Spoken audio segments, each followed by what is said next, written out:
we got car number 1 to unbox here. It'll add on to my UP Steel fleet. Oh, excuse me. This is pretty awesome right here.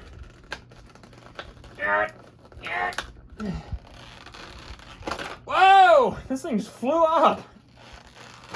Oh, man. Give me that. Okay, so with that disaster out of the way, we have a ScaleTrains coil car with 2 hoods. Definitely a significant upgrade from the Walther stuff I liked having. But I'm still going to operate the Walther stuff and this stuff together because I am searching for coil cars. Zoom in on that there. You can see the moving bearing caps on this thing. See, we got some cut levers on the side here. We got some very nice hood detail right here. We got some very nice, they call them rivet counters for a reason. You got you can see the lines and the sheet metal there. You can see the rivets holding the wires in place together. Cover fits UP class G11089, so that's pretty awesome. What's also awesome is the fact that this car is like a wooden floor. I really like that this car has a wooden floor. This is awesome. See, this car has brake hoses as well, wooden floor. Let's check under the brakes. That's a lot of wires for the brakes. That's pretty awesome. I can't lie there. Wow, this is a rivet counter car. The best thing about it is that it comes with steel coil loads right here. Whoop, almost dropped one. There's like 6 coils, so I'm gonna load them up. I think this is how you load them up. I could be doing this horribly wrongly. Actually, I don't think I am. They can only go one way. Whoa! These things are magnetic! Oh, that's amazing! I like that. Alright, let's put the hoods on them. Shield them from the elements. And this car became suddenly kind of heavy. And yeah, that's the ScaleTrains UP coil car. I'm going to put that right over here because I'm running out of storage and I'm looking for things to sell. And my track is now currently full of things to sell thanks to Trackmaster Tatchby's efforts on helping me get some stuff purged. It'll be out on the market soon, so keep an eye out for it. There's going to be some engines involved in there, I think. So what I have next are 2 Trinity 30k-gal tank cars from ScaleTrains. I've had good experiences with these 30k-gal tanks in the past. I have 4 of them, as you guys have probably seen in a lot of my past videos. The 2 TILX and 2 GATX ones. These are going to be the full ladder versions because they're not GATX.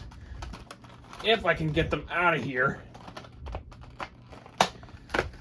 Okay, give me my keys. Stupid tape.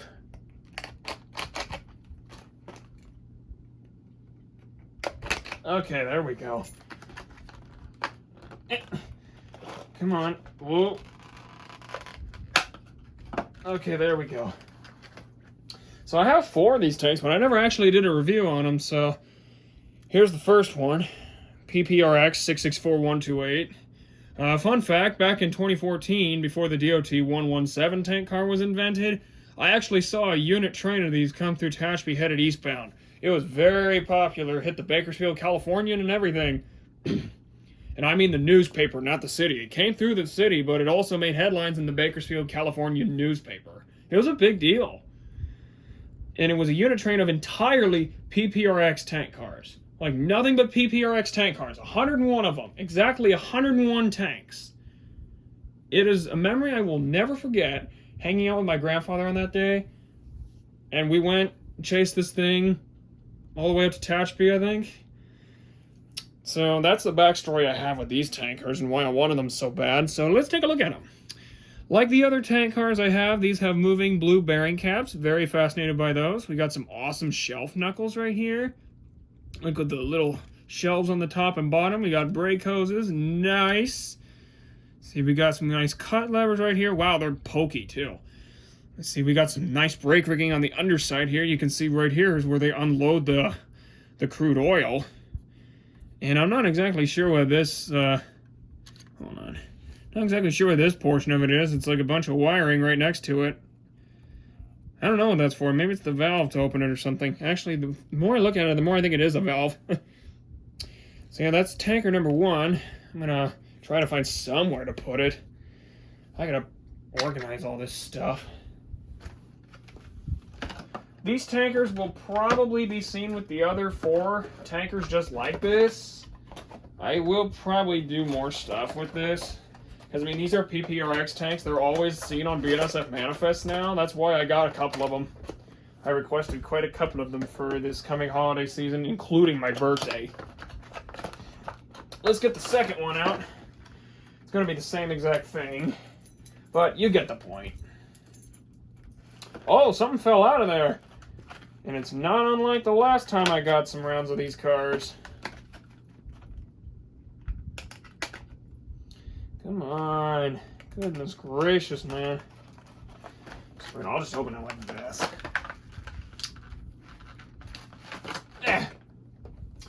Okay, so this one is the other PPRX tank. We got 2 of them now. A 664 and a 663. I'm trying to get it positioned a good way. These will both be present on my BNSF manifest trains and probably my SJVR locals too, because I have occasionally seen a PPRX tank there. So I am probably going to sneak these onto an SJVR cut at some point. Eventually I have a goal of pairing all these 30k-gal tanks with each other and just having some fun with them all. What I do appreciate is the thing that fell out of the packaging just now, just before I described the other tank. If I can get this back in.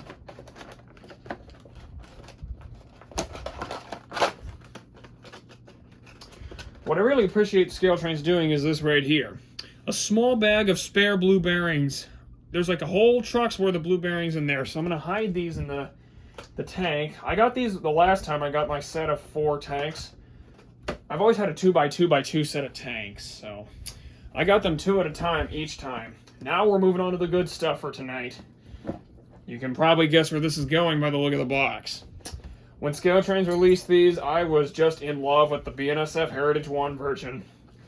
Like, for some reason, these didn't really sell very well, these hypotypical things, but people do seem to like them, including me, because I'm very fascinated by them. This is what I appreciate right here. We got a 6-pack of bearings right here, an entire truck's worth of roller bearings. So that's very nice. I really appreciate these guys doing that. Let's get this sucker going. Holy cow, this is beautiful. Oh, wow, this is amazing. There we go.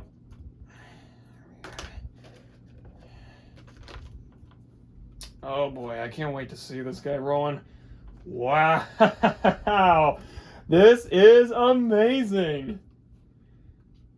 So I got the Heritage 1 ScaleTrains Hypotypical ET44. I've been aiming on doing a product review on this for quite some time now. I've gotten a couple of ScaleTrains things like my Dash 9s over there, my ESs that you've seen before.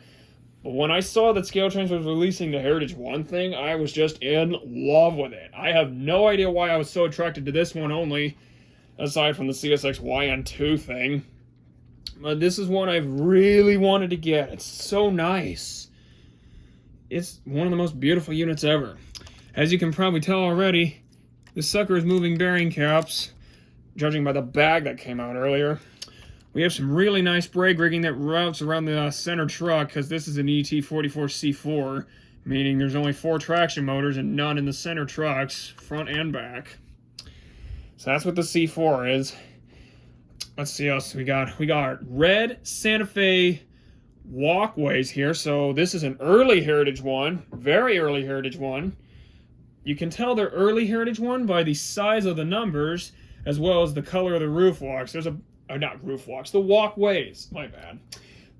There's a lot of Heritage 1s with have green walkways, but then you got the few with orange and even fewer with red. Some of the Dash 9s have red, and I don't know why they put red in there, but I kind of like that. I wish I kept that, honestly. Yeah, let's see what else we got here. We have the early ET44 C4 type, which is the giant boxy exhaust right here instead of the diagonal one. Don't know why they went with this form, but I kind of like it. Looks pretty good there. And you got the regular Heritage 1 BNSF logo just before that piece of glass right there. So that's pretty sweet. So let's see what else we got in here. Alrighty, I'm taking a look at the front now. Had some nice detailed brake hoses, nice knuckle. Same for the back. Got some spare coupler knuckles here. That's pretty fantastic. And what's even better is the thing I haven't looked at yet. Rusted wheels. Rusty brand new wheels. Wheels always look like this when they're brand new, I suppose. So I guess, since I haven't done this in forever, I'm going to go and get this sucker on the track and see how he runs. I'll be right back with that in one moment. Okay guys, I've got 3707 on the tracks. So I'm currently programming it with a long address of 6007 under my club number, and we're going to get how this goes. Alright, let's see. So he's not going right now, so going off the basic features of DCC, button number 8 should start it up. If not, I'll have to look at the manual.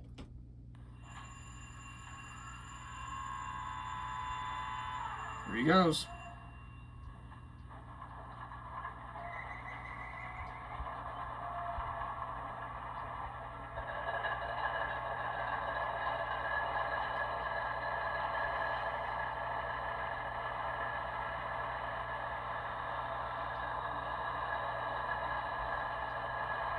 Okay, not too bad. He's sounding a little quiet so far, but we can work with that. I have a bunch of quiet engines. NS8387's quiet. So let's take a look here. As we can see, we got lit number boards, and we have a lit step light right back here, which is pretty nice. Honestly, really like that. That's fantastic. Just like the KCS4772 model I bought from ScaleTrains a while back, we have a nice step light. Ooh, there goes some air hissing. Alright, let's take a look at some basic features. So we have our lights. Where'd they go? There we go. We have our lights. So I'm going off the basic features of DCC. Oh, shoot. Hold on, I bumped the controller. My bad, I'll be right back. Okay guys, sorry about that. My controller cord is a little picky ever since it lost its click-in thing. So let's go over some more basics of the DCC.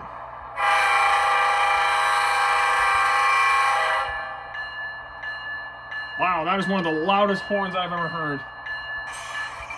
Seems like it automatically activates the bell when it does it, too. That's pretty cool. And if I'm correct, button number 1 should be the bell.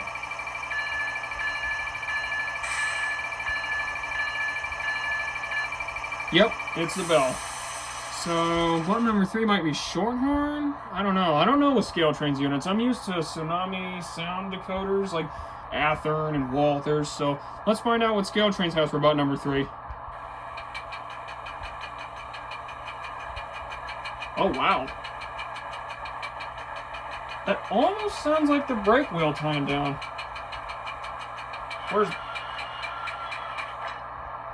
I think that's exactly what that was. Where's that manual? Here it is. Okay, so let's get that off. Oh wow, that's the brake wheel, all right. You just know that's a brake wheel. Let's see. Function chart. Yep. Well, it says that's a coupler clamp, but I don't know. That does sound a lot like a brake wheel. Oh, whatever. Let's see. Button number 4 says this is dynamic brakes. So I'm gonna check it out. Oh wait, I should probably move the unit for it to be activated, so let me give it a check.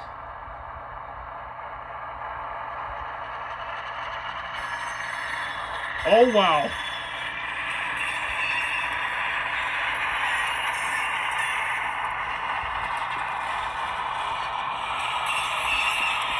Okay, that is cool.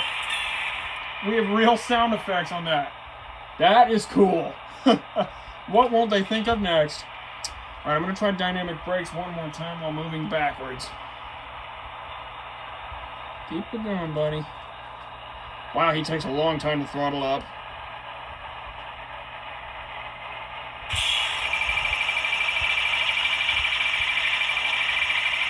Wow, this guy takes forever to start moving. It's like 7310 taking forever to stop, only the opposite. That's his compressor going, so let's see if I can move back.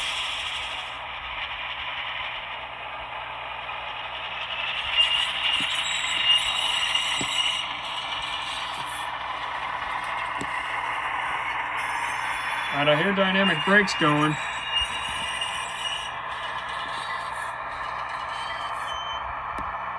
Wow, that is just fantastic. I am loving those sound effects. Oh my gosh.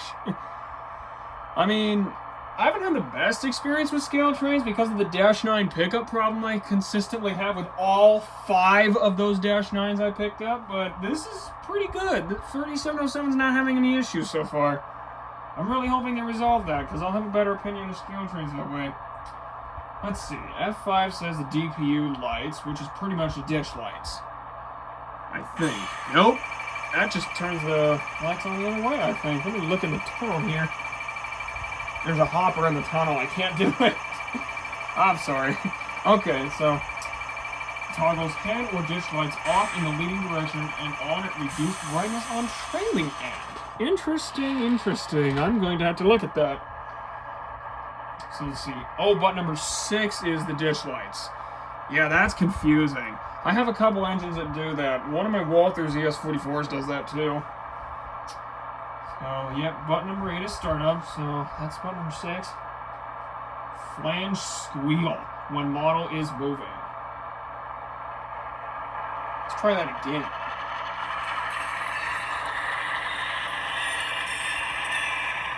Oh, man. Oh, I think that just turns it off. Okay. Yeah, that's okay. I'll get that back on. I'll put that on, like, curves or something. Since button number 7 is a flange squeal, I'll put that on, like, curves, like canyon or something. I might even have 3707 to do some stuff here. There we go. There's the flange squeal.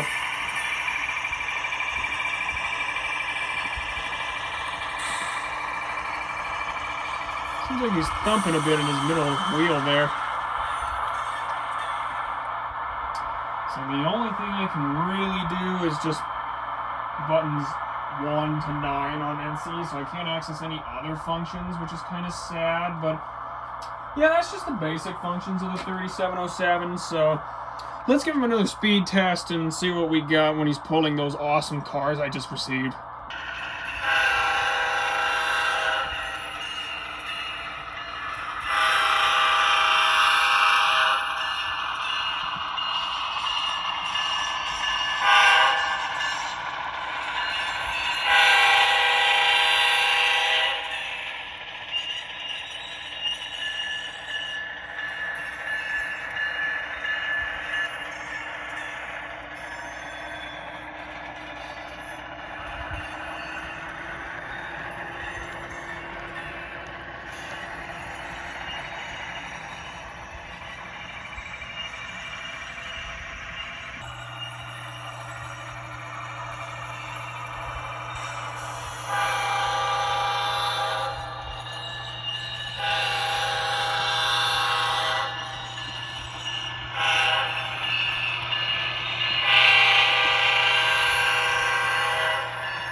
Okay guys, I think that's going to finish up this portion of the video, this awesome ScaleTrains product.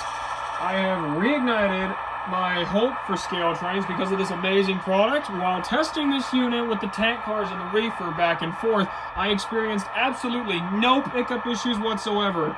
I am very, very happy to say this.